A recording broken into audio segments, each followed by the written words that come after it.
All right, guys, we're going to rock and roll here shortly. Share that show, hammer that show, like that show, pass that show along. Let folks know we're live. We love connecting with you guys through this platform. The only thing we ask in return is a little like and a share, Judah Wickower and myself on a gorgeous Friday. The UVA Regional is going on right now, J-Dubs.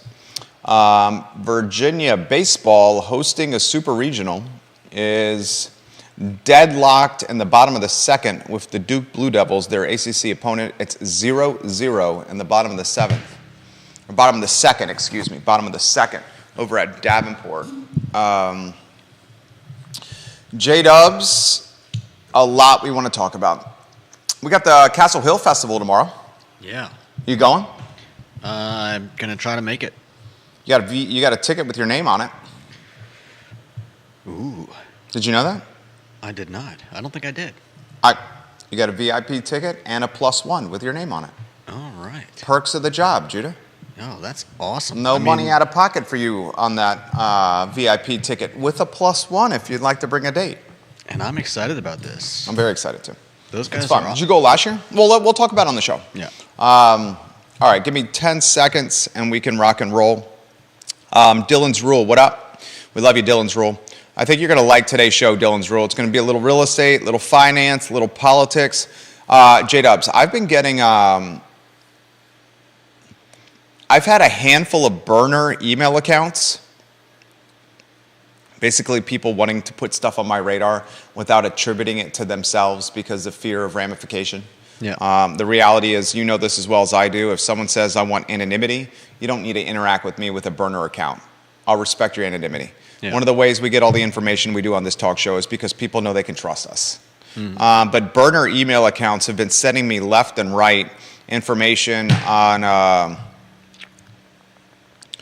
Sarah Harris, the president of Forward Albemarle. And Sarah, I'm not sure how I'm going to use this information on today's show. Again, I invite you to come on the program and kind of defend yourself. But it seems like there is quite a few people that are concerned with the commentary that you're putting out on social media. I just want to give you a heads up. And I can relate, man. I get it.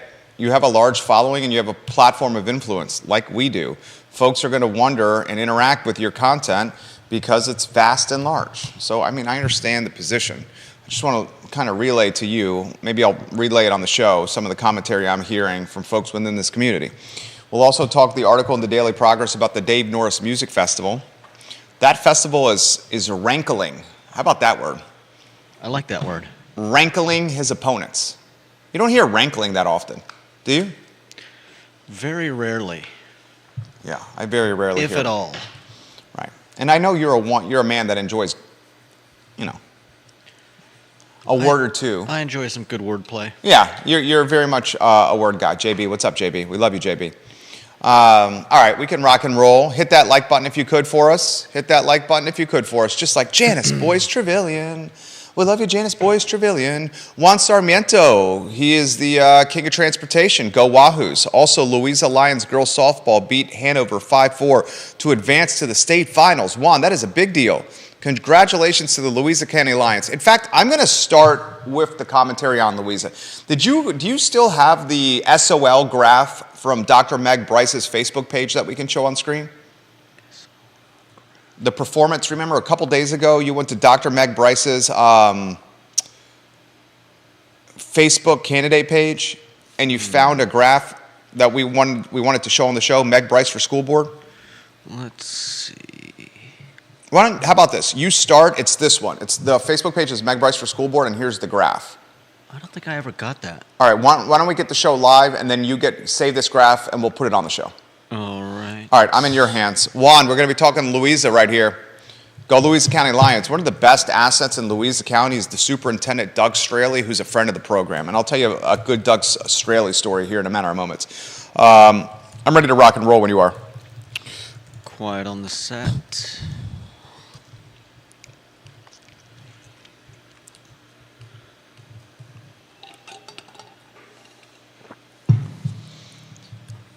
Good Friday afternoon, guys. I'm Jerry Miller, and welcome to the I Love CVille show. Thank you kindly for joining us. An absolute pleasure to connect with you on a mild summer afternoon here in downtown Charlottesville. Took a little walk up and down the downtown mall in between Real Talk with Keith Smith and this show. I have a P.O. box at the post office. So I checked the P.O. box. I got a slice of pizza over at Vita Nova. Vita Nova, the pizza parlor who replaced the Impeccable Pig at the corner spot over there on 4th Street, Heather Higher Way. Downtown mall's popping right now, man. I had, what was the saying on the tavern? The tavern roof. Let me make sure I get this saying right. It was like where locals, tourists, and townspeople alike. Let me see if I can find it. Do you guys remember the saying from the roof on the tavern? Let's see. The tavern breakfast spot. See if you can find that. The saying that was on the roof at the tavern, the place where Anderson Seafood used to be.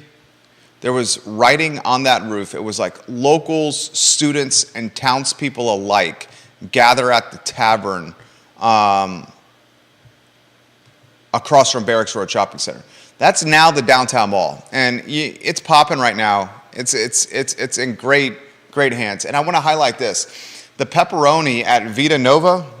Forget about it. It is absolutely on point. Students, tourists, and townspeople alike. Thank you very much for putting that in the feed, Jennifer. All right, so here's what I want to talk about today. I'm going to give you a rundown on what we're going to talk about.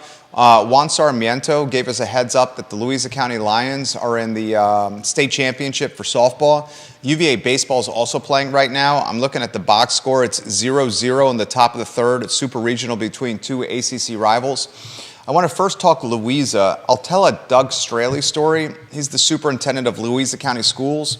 And then I'll segue into the data that Dr. Bryce was showing on SOL scores, or sharing on SOL scores on her Facebook page. She's a candidate for the at-large seat in the general election.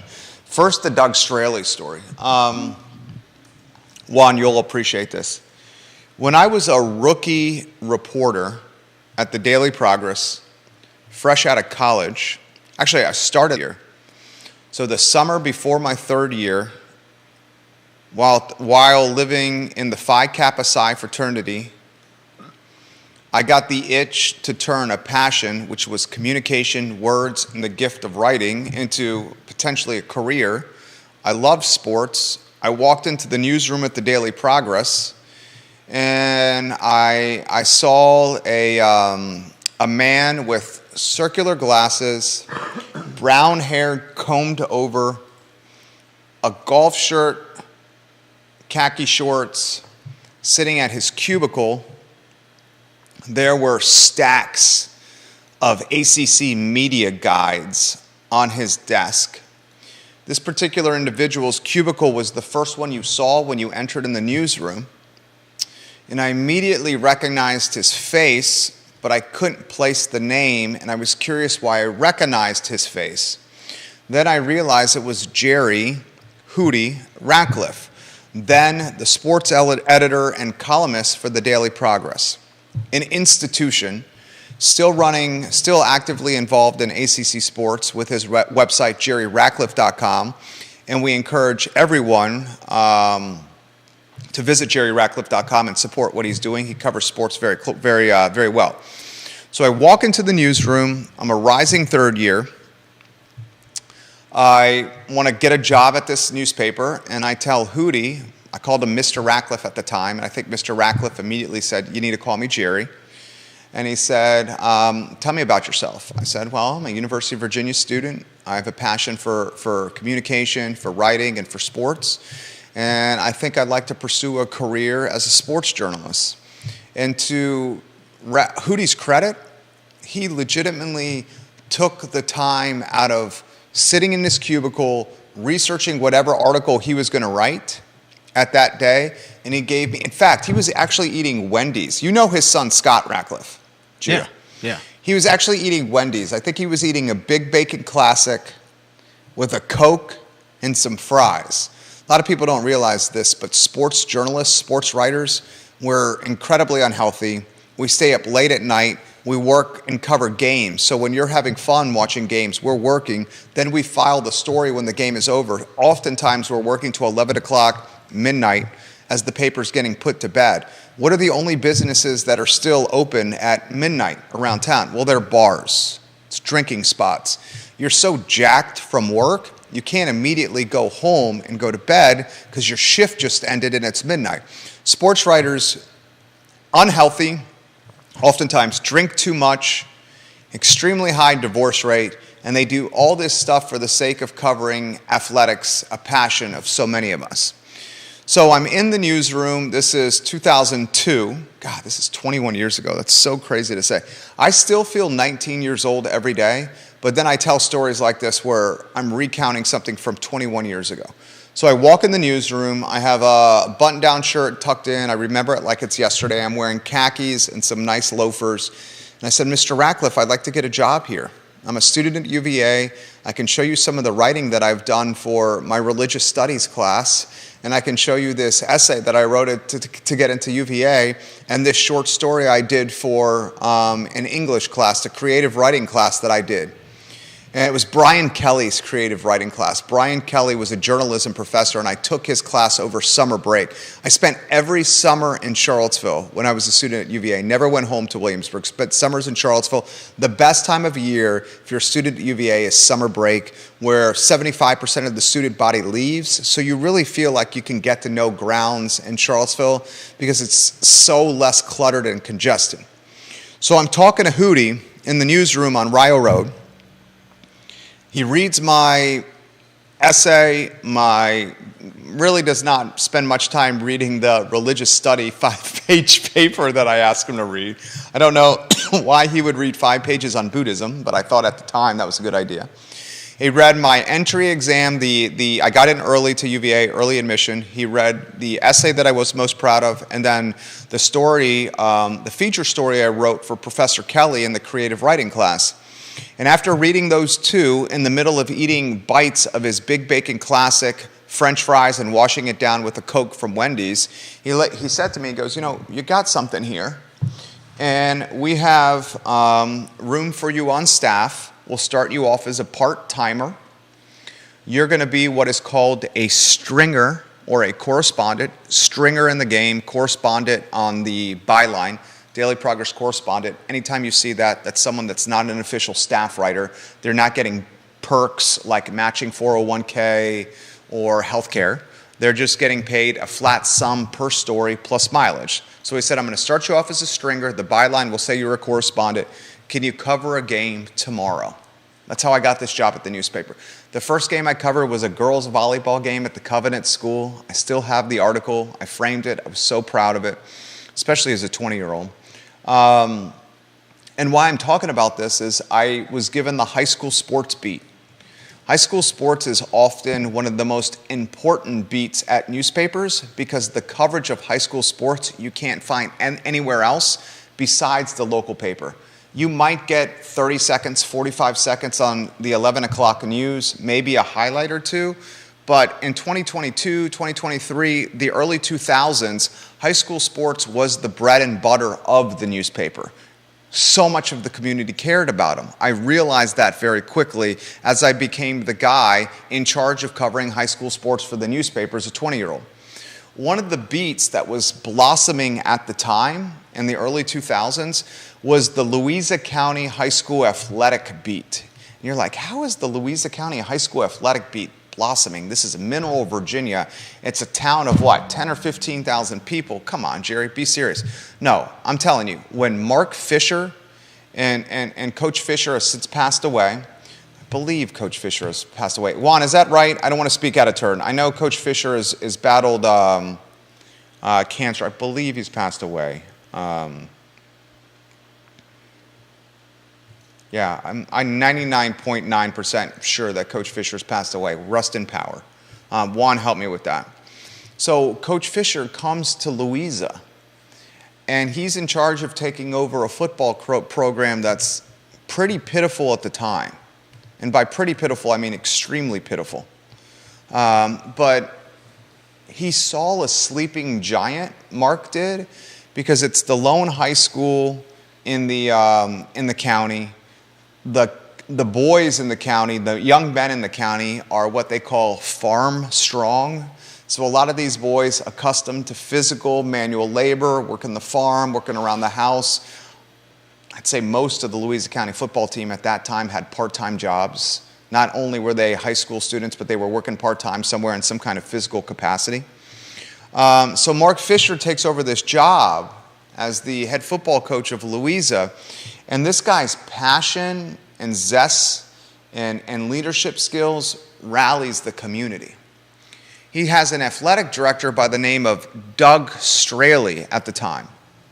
Doug Straley has since been promoted to superintendent of Louisa County Public Schools. And I'm about to show the performance of Louisa County Public Schools from an SOL standpoint in comparison to Albemarle County Public Schools from an SOL standpoint. So bear with me here. Louisa in the Jefferson District becomes this juggernaut. I'm talking like a powerhouse that's beating teams like 40, 50 to nothing.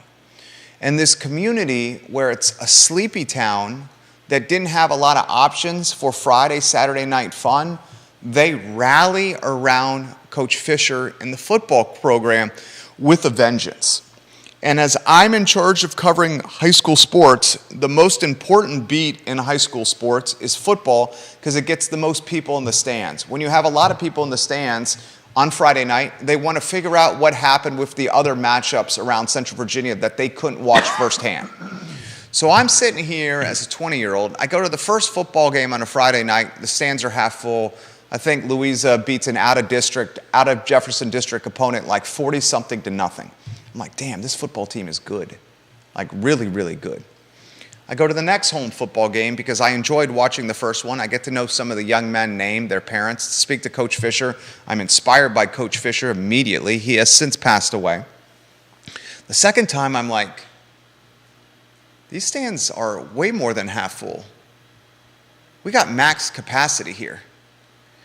And at that second game, the athletic director, Doug Straley, friend of the program, now the superintendent, he saw it before anyone else did. Doug Straley did. He saw that this was an opportunity to galvanize all of Louisa County around a football program and use football as the water cooler of positivity for a community that was perhaps forgotten. Louisa's close to Charlottesville, but it's not. It's close to Richmond, but it's not. In a lot of ways, Louisa looking for its own identity right now. That identity has since changed because of Zion's Crossroads and because we live in a much more connected world now, thanks to the internet and social media and the ubiquitous nature of smartphones and technology. But in early 2001, 2002, 2003, Louisa, and I'm going to be honest, was underachieving. It was underachieving. There wasn't demand for housing out there. There wasn't a ton of jobs. There was an area median income that was far below that of Charlottesville and Albemarle. And we're talking a difference of what, like 15 miles maybe as the crow flies between Albemarle and Louisa, if that? I mean, what do you think as the crow flies between Albemarle and Louisa is? Is it even that much, Juan? That many miles? I mean, as the crow flies, it's right next to it, right? So Doug Straley, the athletic director at the time, he pulls me aside after the second game and Louisa wins big again, and he said, do you see what I'm seeing? And I look around the stands and I see a packed house. But that's all I saw was a packed house. And I said, there's a lot of people here. And I'll never forget these words from Doug Straley.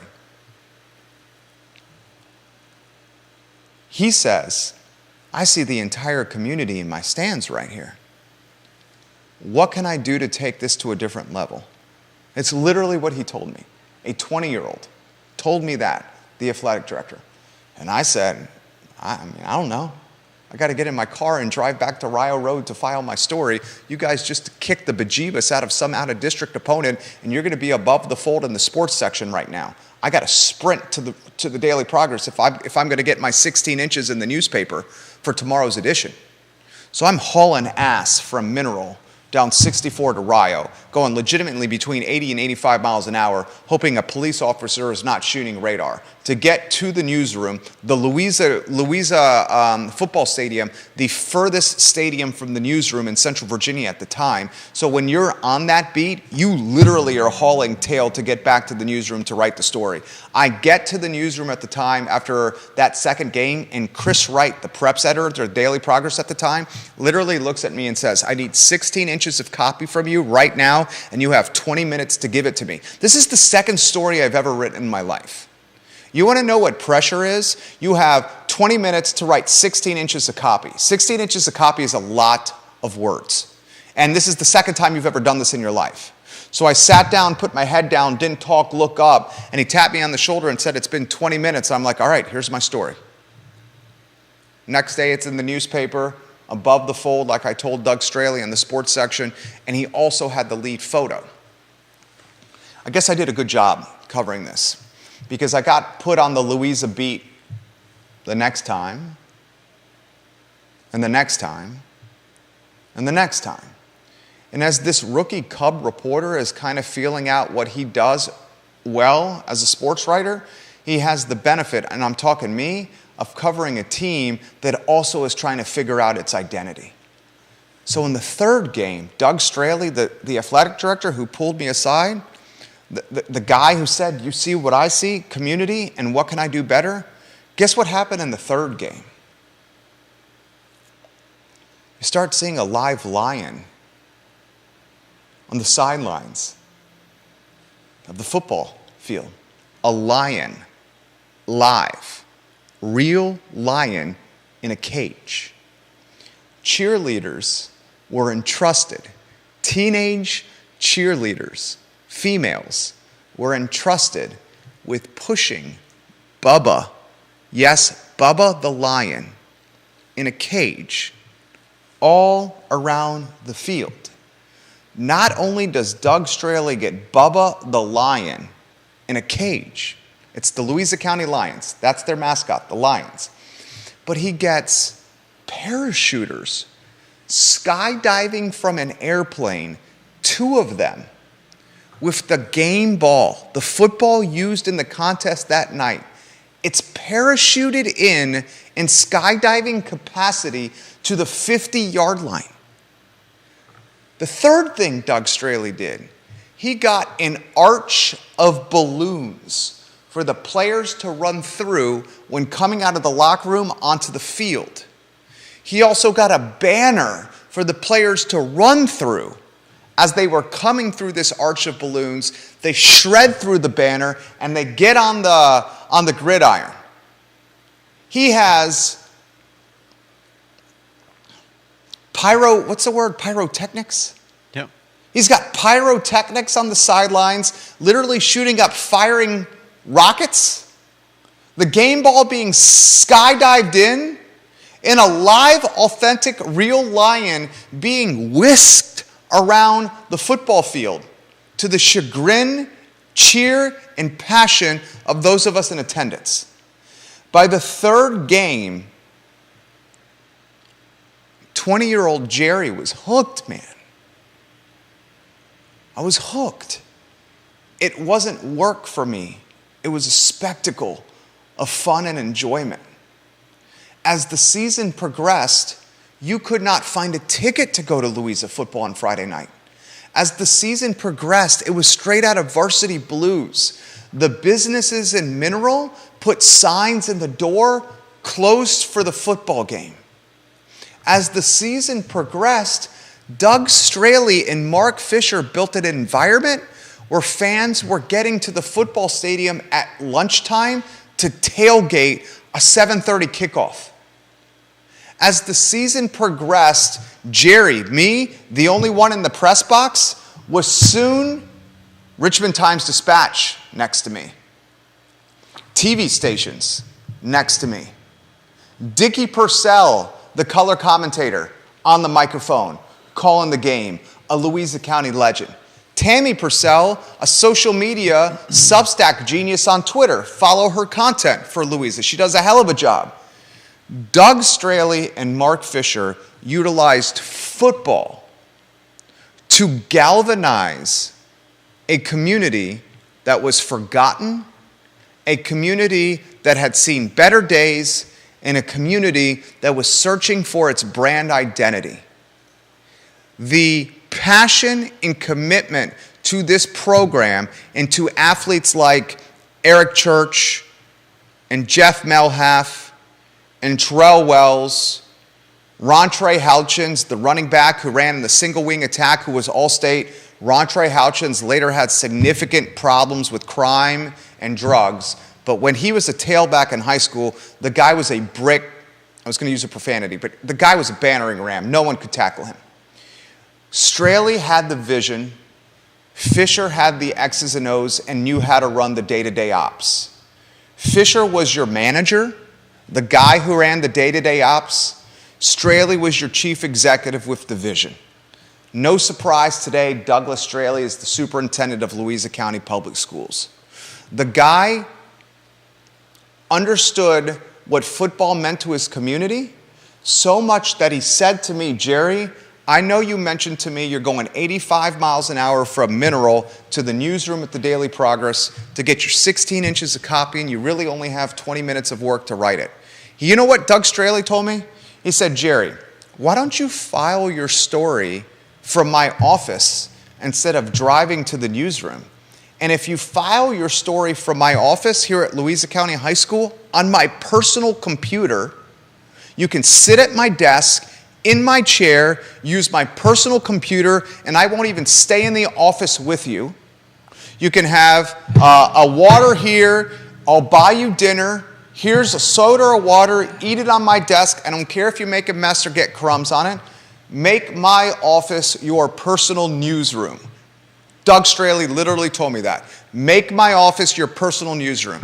And for, I don't know, maybe the next 3 football seasons, I wrote my Louisa County Lions football stories from Doug Straley's personal desk in his office. And he did not say this, but he had vision. He knew this.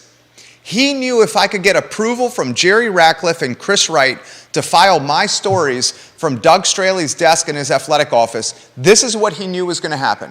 He knew that the management team at the newspaper would allocate a larger inch count to my story, always give me the best placement because my stories were filed well before everyone else's. Everyone else was having to drive back to the newsroom. Athletic directors at Western, it was Steve Heon at the time. Athletic director at Charlottesville High School. Who was the athletic director at Charlottesville High School when I was covering? It eventually was Rick Lilly. Who was it before Rick Lilly? Memory is not there. Deb Tyson at Albemarle High School would occasionally allow me to file from there, but not every time. Every single damn time, Doug Straley let me file a story from his office because he knew that story would get to Chris Wright and the copy desk at the sports department faster than any other story. And he also knew that this team had a lot of talent on the roster. And he knew that this 20-year-old kid, me, was the guy that was the gatekeeper for coverage for his program. So he rolled out the red carpet. And next thing I know, another athletic director, Fitzgerald Barnes at Monticello, saw the coverage that I was giving Louisa, and he rolls out the red carpet. Pork sandwiches, barbecue, a spot with my name on it in the press box, the opportunity to file my story directly from his office. That's when Monticello High School had Brud Bicknell as the head coach and downtown Mike Brown as the quarterback. You guys remember Mike Brown? He's the son of Brown's Fried Chicken. Brown's Fried Chicken, owned by a fantastic couple, right? Their son, downtown Mike Brown, their only son, was a 3-sport standout at Monticello High School. Football, basketball, and baseball. I still think his best sport was baseball, but his passion was football. Mike Brown went and played quarterback at Liberty University, where he was a record-setting quarterback at Liberty, and then he ended up having a legitimate career in the National Football League, most notably as a wide receiver for the Jacksonville Jaguars. My point is this. Doug Straley, Mark Fisher, Louisa, they utilize football to build community. They empowered a 20-year-old rookie reporter and made him feel at home and comfortable. That 20-year-old rookie reporter went above and beyond to cover this program, not only with game story coverage, but because I was at all these football games, I had so much additional content from a features standpoint. That's why Louisa at the time was getting features on the quarterback or features on the coach or like a nitty-gritty notebook of analysis of trends that I saw in the game that it would put out on Tuesday or Wednesday and Thursday. Legitimately in this scenario, everyone won. Mark Fisher won, football program, literally and figuratively. Doug Straley won, the athletic director. He parlayed the success of the football team in the athletic department and what he built in the jungle with Bubba the Lion and fireworks and skydivers bringing the football game to the 50-yard line into a superintendent's job where he's making probably $200,000 plus a year and he's calling the shots for the entire system. He won. The community won. Louisa found its passion, its identity, its sense of purpose. And you look at Louisa today in 2023 versus Louisa what it was in 2003, 20 years ago, and it's completely different. It's completely different. You have people want to live in Louisa. You have academic performance in Louisa, quality academic performance. Wait till you see the SOL graph I'm about to put on screen. In 2002, 2003, not a chance in hell Louisa County Public Schools could compete with Albemarle County Public Schools. 20 years later, thanks in part to that brand identity, that passion galvanized through a game, through a sport, through football, Louisa's kicking ass. You got that graph? Yep. Let's put it on screen. This from Dr. Meg Bryce's Facebook page. She's got this graph. Is it on screen now? SOL average pass rate from 2014 to 2022. Albemarle County is the blue. Augusta County is the red. Louise is the, what do you call it, the burnt orange? Yeah, I guess. Someone explain this to me.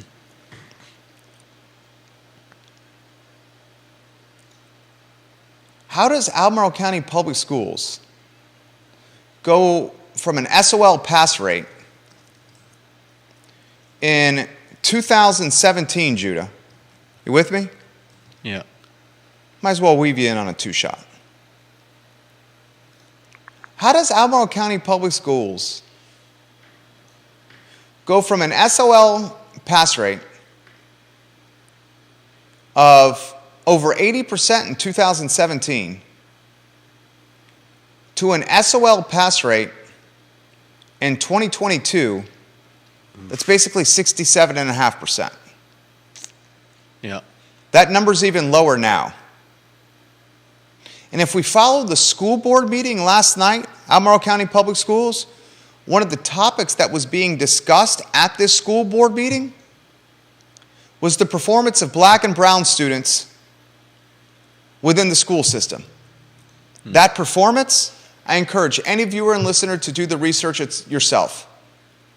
That performance for black and brown students, not good. Yeah. Albemarle at 18 G's a student. On average, roughly 18K a student it costs to educate our elementary, middle, and high schoolers in ACPS. Has gone from an SOL pass rate of a 15% drop in a short period of time, even worse for black and brown students. Yeah. What happened? It's a good question. I mean,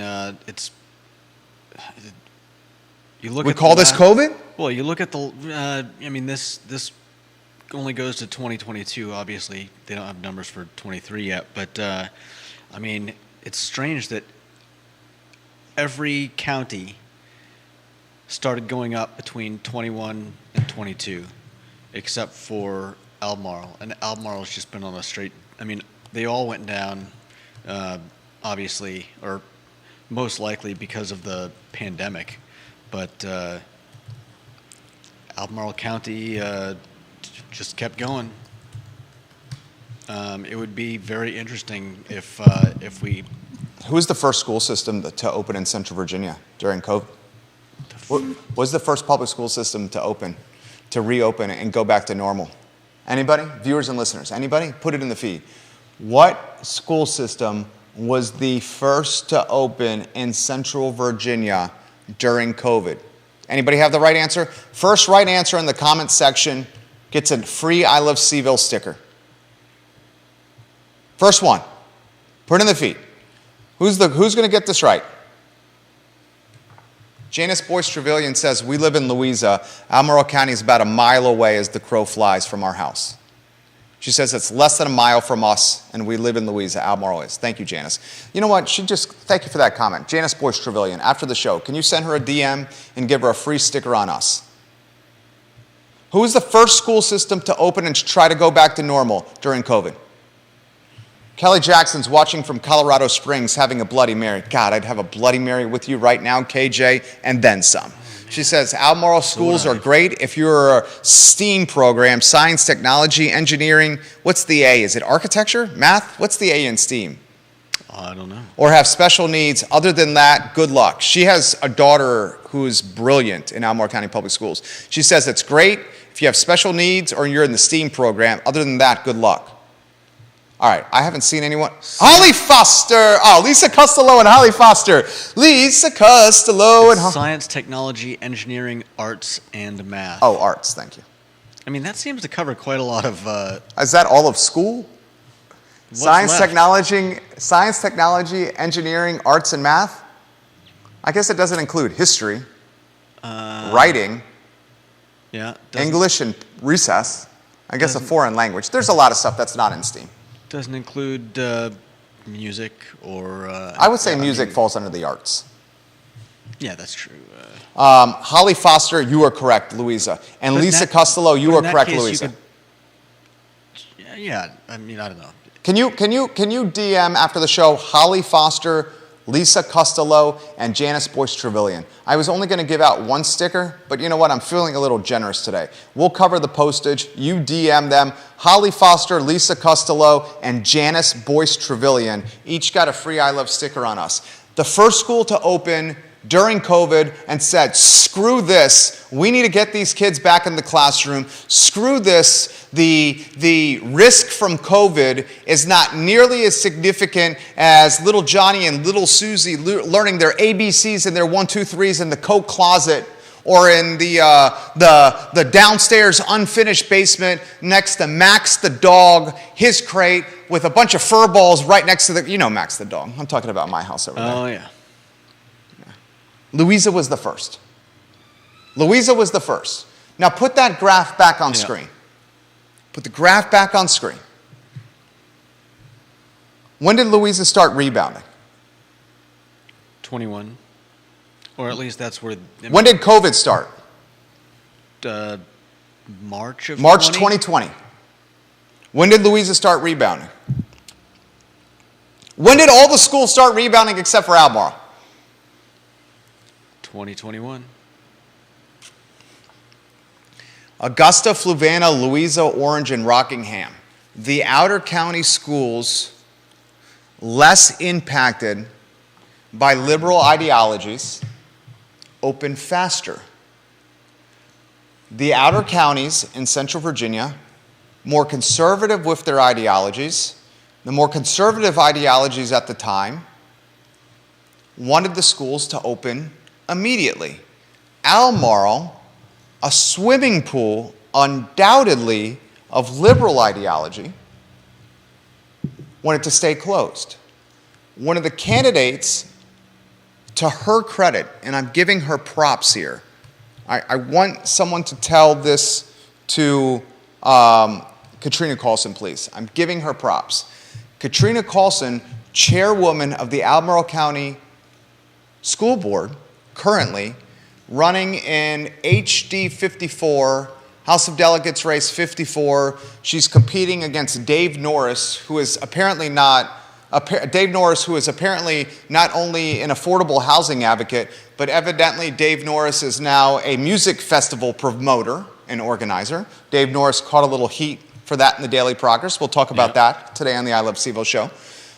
She's also she also has competition for Bellamy Brown, who joined us on the program yesterday. If you want to see the Bellamy Brown interview, watch it at iloveseville.com. I reached out to Katrina Carlson via DM after the interview with Bellamy, and I said, hey, Mr. Brown was on the show yesterday. It was a fair interview. I will also offer you a same time slot where you can come on the program, and I will interview you fairly. What's fair is fair. The same offer goes for Dave Norris as well. So Katrina, at the time, when she's on the school board, she's fighting to open the schools back up. Common sense, Katrina. That was a good call. But as she's fighting to open the schools back up during COVID, Albemarle, very liberal, lambasts her. Lambasts her. Bombards her. Katrina was right. Those doing the lambasting and the bombarding, with the benefit of hindsight, wrong. Now we know, having little Susie and little Johnny learn their ABCs and their 1, 2, 3s next to the mop bucket and the Windex and the chlorine and the detergent and the laundry room at house is not good for their mental health. I was playing squash the other day with a first year at UVA. He just finished his first year at the University of Virginia. Yeah. I'm just going to use his first name. So he probably spent the last 2 years of his high school career at home. Oh my God. Listen to what he told me. His name is Bez. B-E-Z. One of the nicest kids that I've ever met. Mm-hmm. It's like, probably like, what do you think, Dean Russell, watch him. What do you think Bez is? Maybe like a 4'5", 4'6" player? 4'7" maybe? From San Diego. He's told me, son of a taxi driver, son of a maid. Taxi driver and maid. Okay? He's got a full scholarship from San Diego to come to the University of Virginia. Full scholarship. What does from San Diego mean? He's out of state. So for an out-of-state guy to come to the University of Virginia, probably be looking at like, I don't know what the exact number called, $70,000 or $80,000. So you're just saying he's coming from San Diego, or he's getting the money somewhere from San Diego? He's an out-of-state student. Right, I get that. Yeah. A full scholarship for an out-of-state student is a coveted scholarship. Yeah. I mean, any scholarship where it's a full ride is coveted, especially the ones that are out of state that are going to save you $250,000 of debt. So I'm playing squash with Bez. I love this guy. Like 18-year-old. He doesn't realize. You know what? I asked him, I said, how old do you think I am? Legitimately asked him, how old do you think I am? He goes, what, maybe late 20s? I just said, yes. I'm in my late 20s. That's all I said right there. I'm playing squash with him. And we got to talking about his time in high school. So he just finished his first year at UVA. Yeah.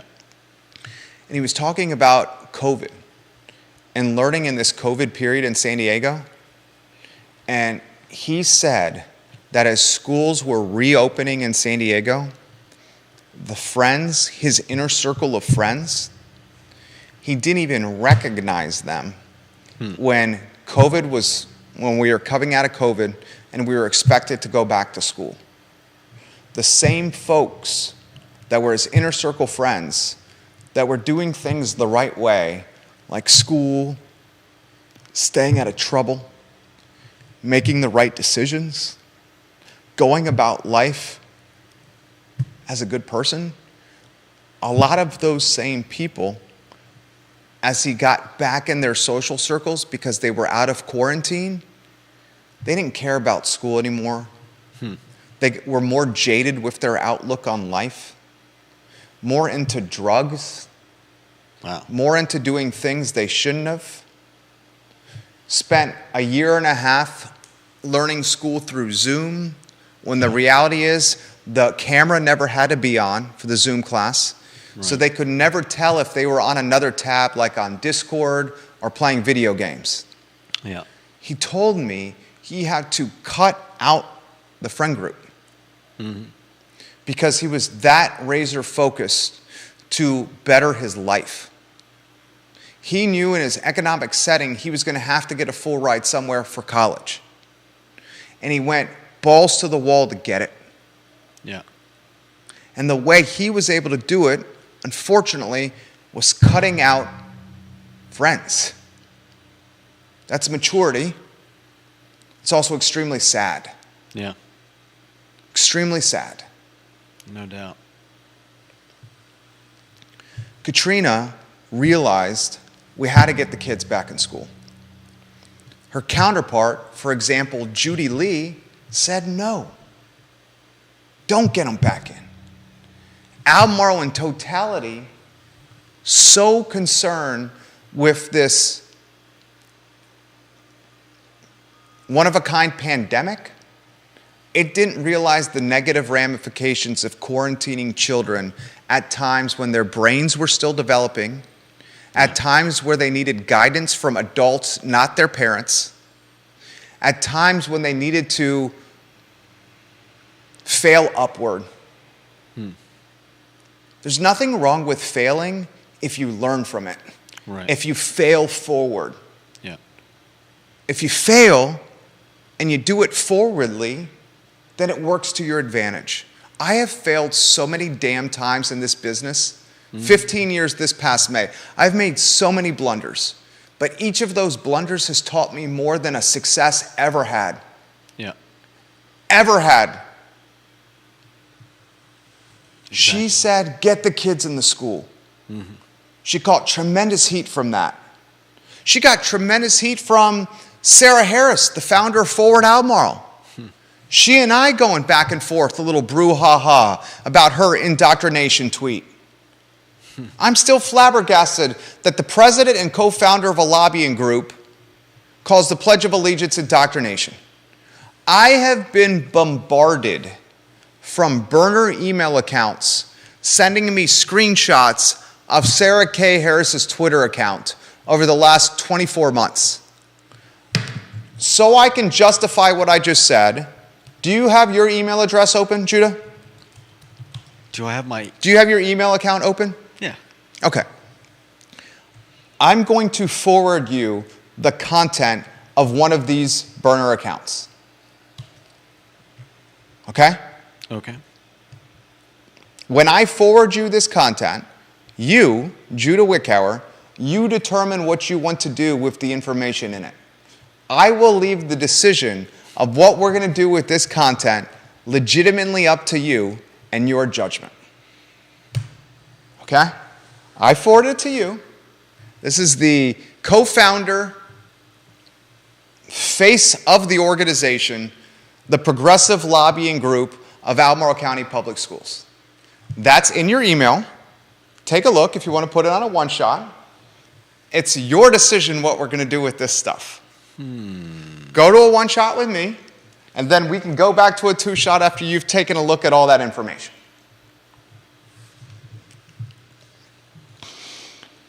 Louisa, one of the first to open. Private schools, did they ever close? Briefly, the private schools did. Briefly, the private schools did. Albemarle County and Charlottesville City stayed closed the longest. ACPS and Charlottesville City Schools stayed closed the longest. I heard a story yesterday from a friend. A friend of mine's got 2 kids at Stone Robinson Elementary. He's got a young man who's graduating, also got a daughter at Stone Robinson. He told me that the parents at Stone Robinson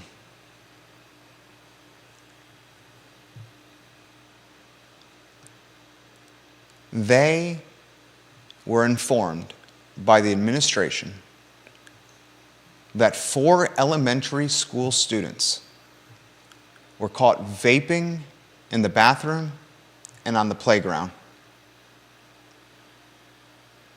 And now at Stone Robinson, granted the school year is over, but for much of this previous, call it 30 days, the last 30 days, you could go to the bathroom at Stone Robinson Elementary in the morning in a set period of time and in the afternoon in a set period of time.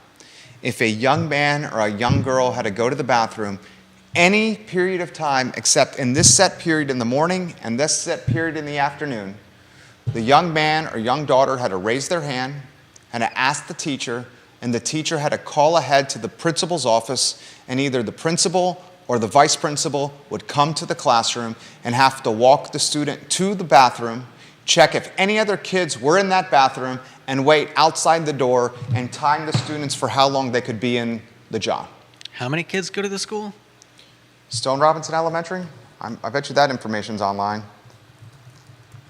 I mean,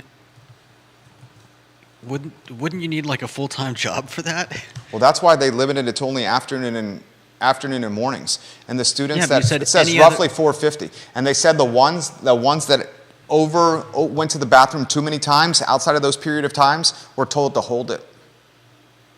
If they were repeat going to the bathroom people outside of the morning slot or the afternoon slot, they kept asking to go to the bathroom, they were then eventually told to hold it.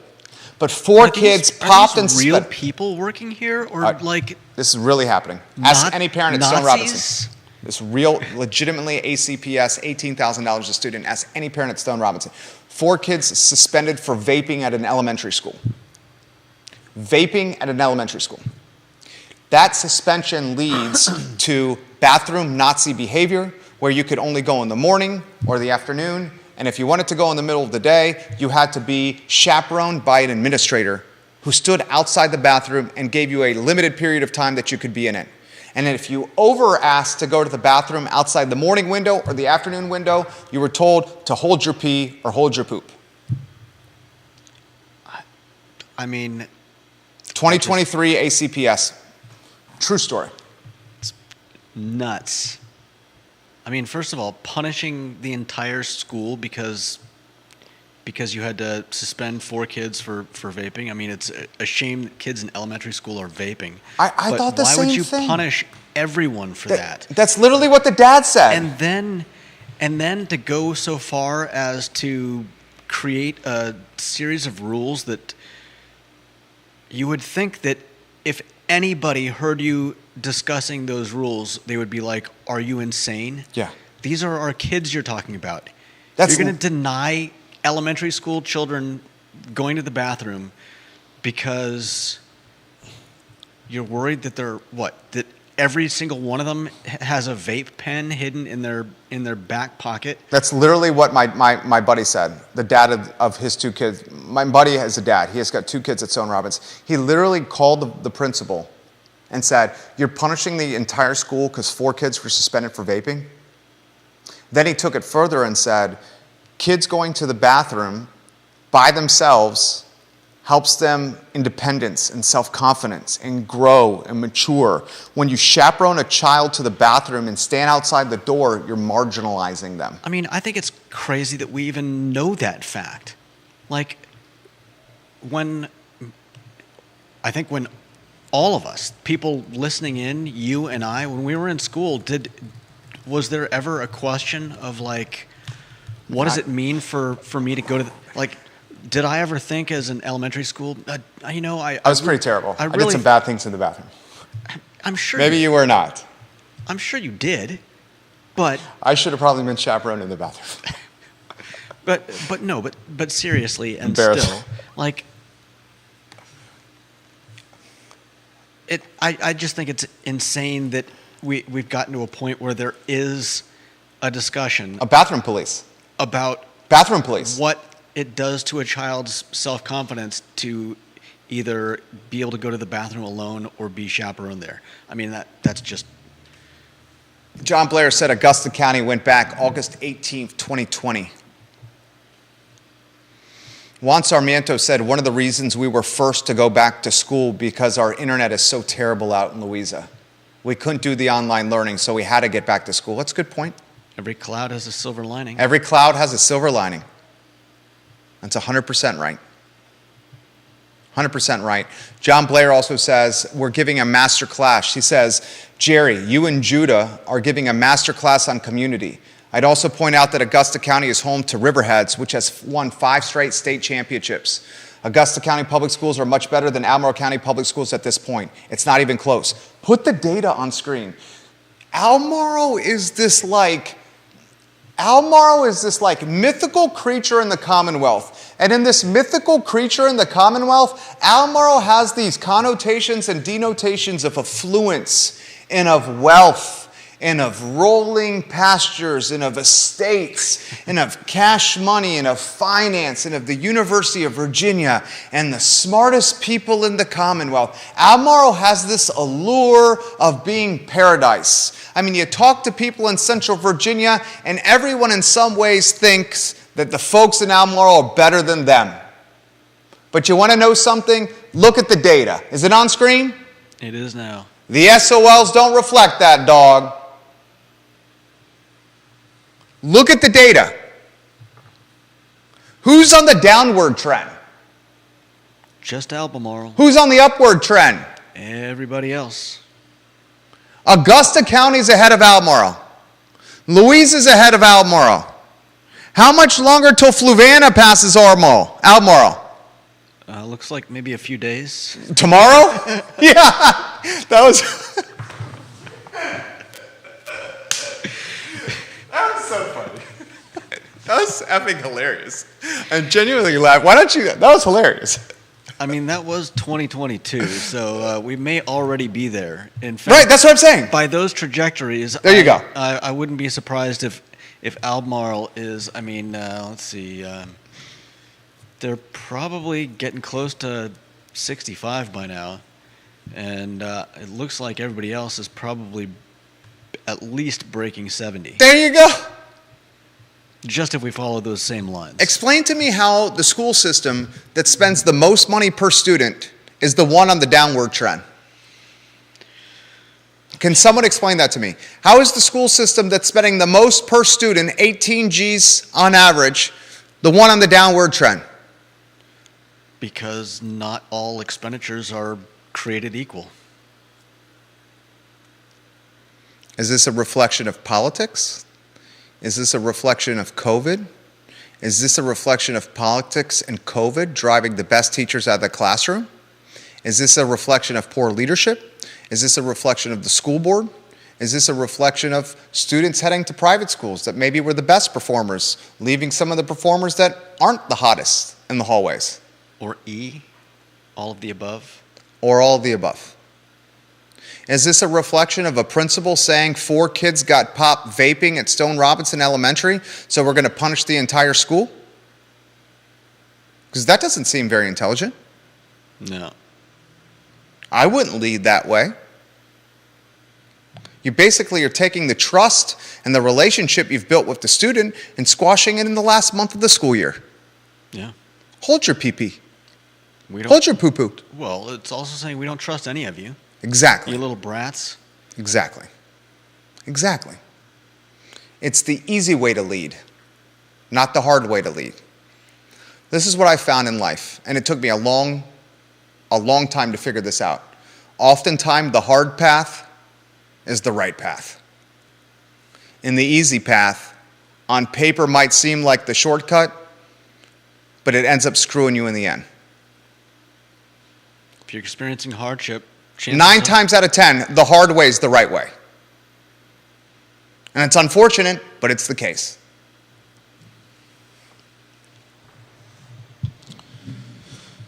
Oh. Man, I wanted to talk so much. I got a phone call with a real estate mogul in 60 seconds. It's already 1:30. Damn. That hour flew. No doubt. Are we going to... I have literally 8 seconds here. All right, we're going to have to talk about the Dave Norris Music Festival on Monday. Dave Norris, a music festival maestro, also running for HD 54. Oh, man. I hope you guys enjoyed the show. Little trip down memory lane. Make sure we get those to...